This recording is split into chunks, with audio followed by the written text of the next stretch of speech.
How are you doing, Majin family? The Trap is set in this episode 6 review of the 17 Primetime Emmy Award-winning series Fallout. While learning more about Cooper and his past to understand his hatred for Vault-Tec, Maximus is learning to love the Vault life in Vault 4 as Goosey, don't you mean Lucy? Nope, it says Goosey. Uncovers more of the secrets that Vault-Tec is hiding. There's a lot to unpack, so grab a snack, sit back, and let's get started. Oh. Hello there.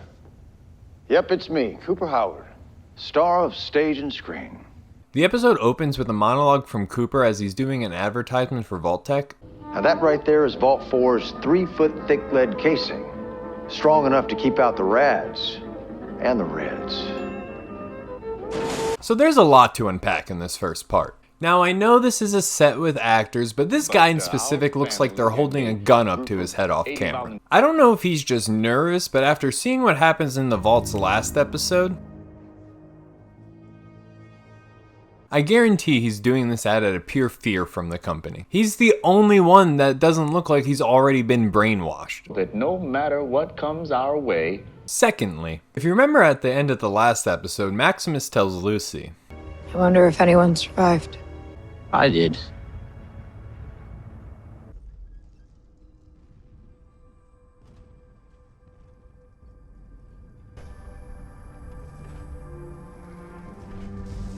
and the truth is slowly being uncovered during Cooper's ad when he says, Well, there hasn't been a nuclear incident, has there? Lloyd replies with, No, not yet, but our family and a group of 80 volunteers will be conducting a 5-year trial of Vault 4.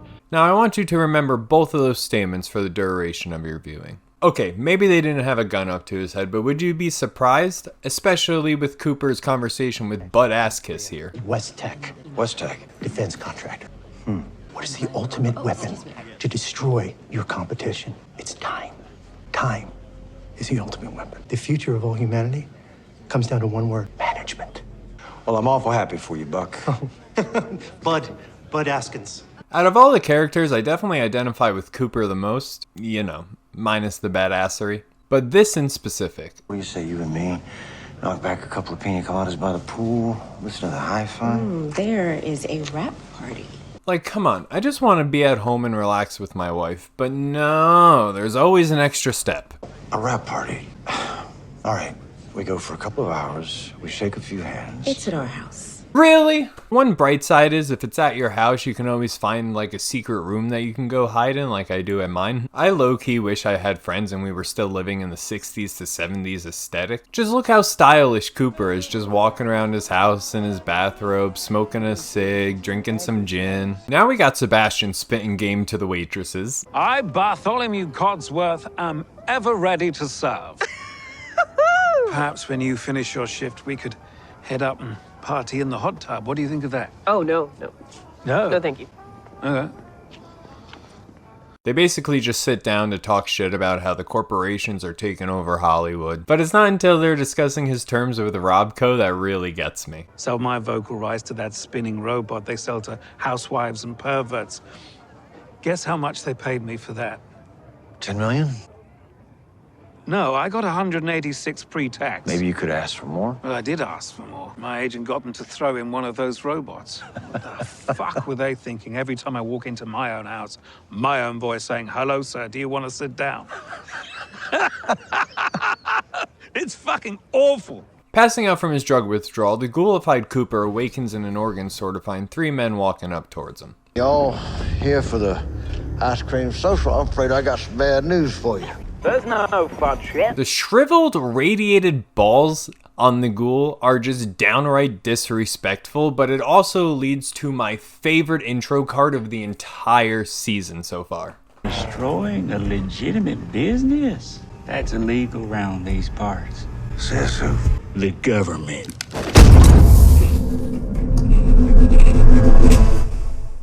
Back at Vault 4, Lucy is forcing Maximus to stay put, letting the doctors take care of him. Birdie comes and explains that they gotta stay in quarantine until they're free of infection. Birdie also explains that she was born on the surface and relocated to the vaults at age 11. But she looks like she could be in like her late 30s, early 40s. Maximus was on the surface at roughly age 5 when the Great War happened and the bombs dropped. He He doesn't look older than like 26, 27 the most. I'm so confused on this timeline right now. I don't know if my math isn't mathing right, but something just doesn't add up. Now I bring you sex ed from Lucy and Maximus.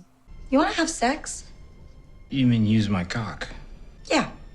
I don't know. That weird thing could happen. What weird thing? For some guys, you know, when they make it move, it gets all big and hard like a big pimple and then it pops. You know, that's actually completely normal. It happens all the time. Every time, ideally. But then for some reason he just throws the chance away because... I'm a knight. A knight of the Brotherhood. Quarantine is over and it's time to hang out with all the other Vaulties. This is a cult. I think these people are trying to trap us here. Remember, it's not a cult, it's a community. By the way, don't forget to join the Discord for more Majin community fun. Lucy trying to convince Maximus that it's a nice place gets interrupted by Overseer Benjamin. Welcome to Vault 4. Just some housekeeping, a few things to be aware of. Stay out of level 12. Obviously, we'd prefer you not go there. Now she's finally starting to ask questions after looking around and realizing her true surroundings.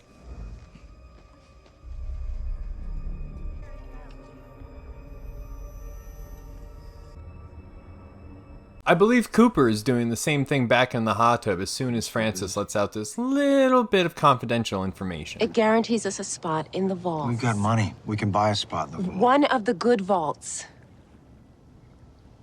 What's that supposed to mean? I'm doing what I can. Okay, just trust me. I will absolutely not be Please. trusting you after that long pause and you dodging the question. That's not how marriages work, Buster Beans. This next scene is honestly very important, not only for the show, but also real life. Do you know what fiduciary responsibility means? No. I have no fucking idea. I play a cowboy for a living. So the U.S. government has outsourced the survival of the human race to Vault-Tec. Vault-Tec is a private corporation that has the fiduciary responsibility to make money for its investors. And how does it make money? By selling vaults. That's called capitalism, Charlie. But they can't sell vaults if these peace negotiations go through. So Vault-Tec has the fiduciary responsibility to make sure that it don't work out. I honestly love Charles Whiteknife. He's smart, he's funny as shit. You remember that movie we did with Johnny Morton? You were the sheriff and I was some generic Indian? Come on, man, don't say that. Tall Hand Mud Lake could talk to horses. And he's not wrong about what he's saying. What happens when the cattle ranchers have more power than the sheriff? The whole town burns down. Right. Vault-Tec is $1 trillion company that owns half of everything.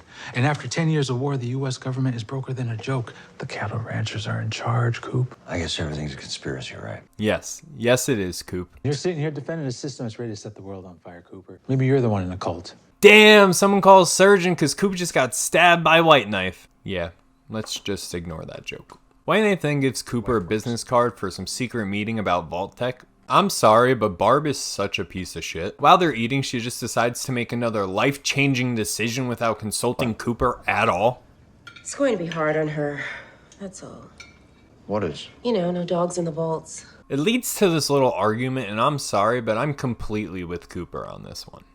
All I'm asking is, who decided that there were no dogs in the vault? Well, I think that is a relatively trivial concern. I mean, what else do you have in store for us? Are the blue jumpsuits?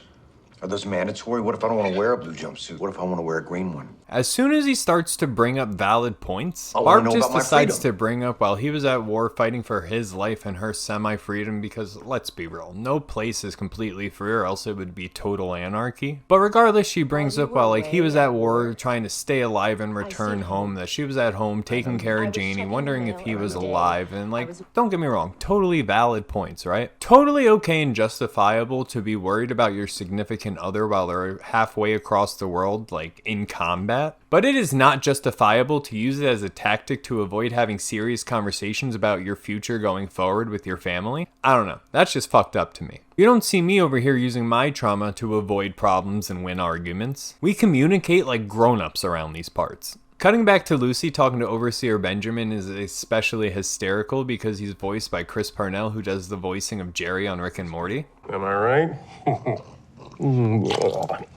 I grabbed a moldy one. With the voice and how the Overseer acts, all I can imagine is Jerry as an Overseer. These guys. I mean, one funny joke I told on maybe 10 occasions. What was the joke? I forget. All I know is it was a huge bomb. But then she upsets him by asking about level 12's restrictions. We don't talk about that. Jeez, what's the matter with you? Sorry. You should go now. I only wanted to... Goodbye, Goosey. For being the shittiest person on his squadron, Maximus has some pretty good reflexes as we saw last episode, along with some pretty good spidey senses.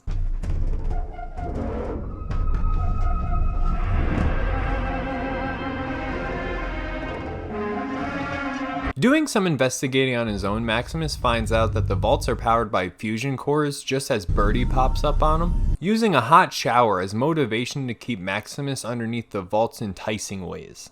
And when you say hot shower, what does that mean exactly? Man, they really put the works in on trying to get him to stay. He gets his own room, fancy basket of goodies, and champagne, ambient waterfall sounds on the TV. Lucy discovers a timeline written on a chalkboard that includes all the historical events until the bombs dropped, with the iconic NCR flag.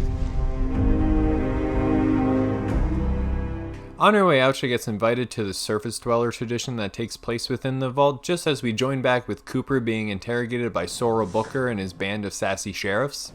Say, you got a needle and thread? We don't do a lot of knitting around here. But not as sassy as Cooper. It's called sewing.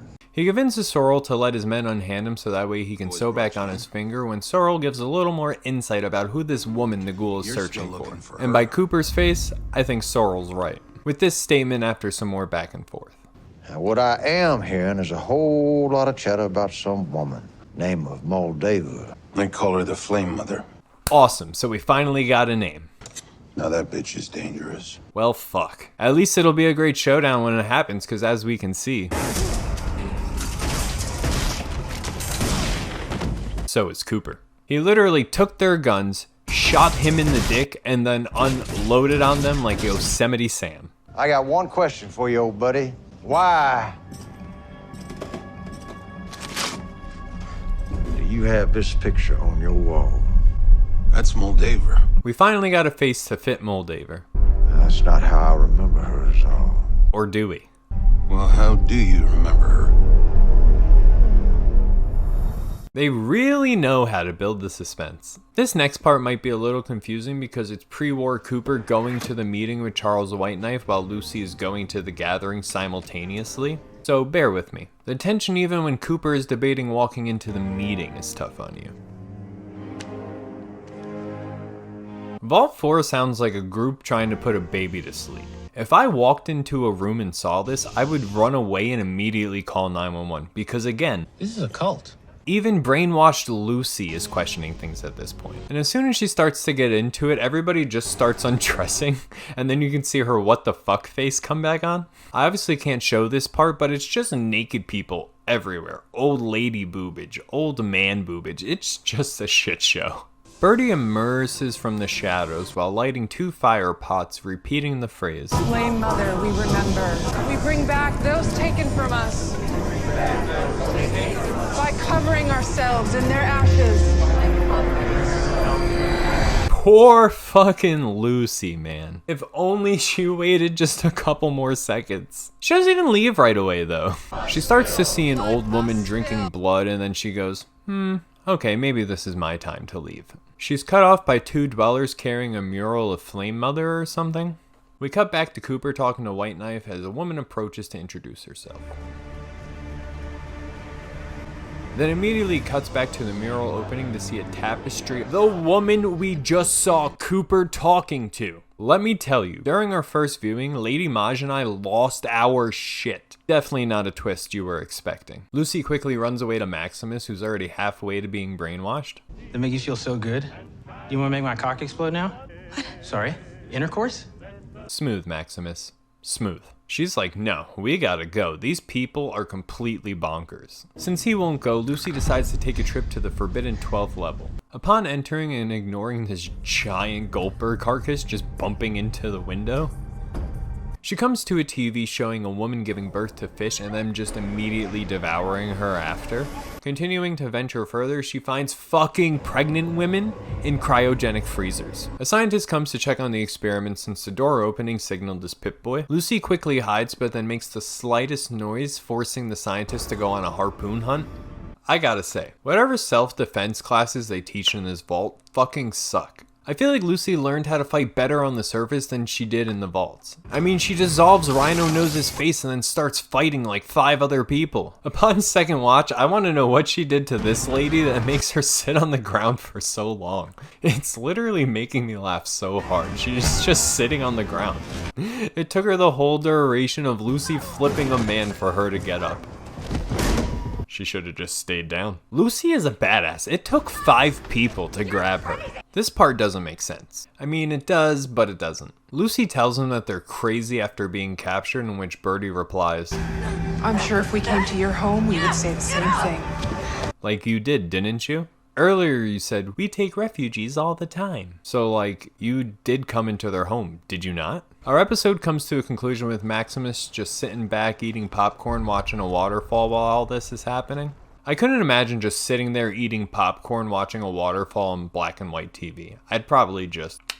I know this was a little bit longer of a review today, but this episode had a lot to uncover. Let me know your thoughts on this episode down below, along with your favorite character of the series so far. If you haven't already, make sure to subscribe with notifications on so you never miss an upload. Check out all the other social links in the description down below, and until next time, I love you guys, and I will see you later. Alright, I'm finished dying, for now. So let's get back into these Fallout series reviews with episode 5, The Past. If you haven't already, make sure to watch episodes 1 through 4.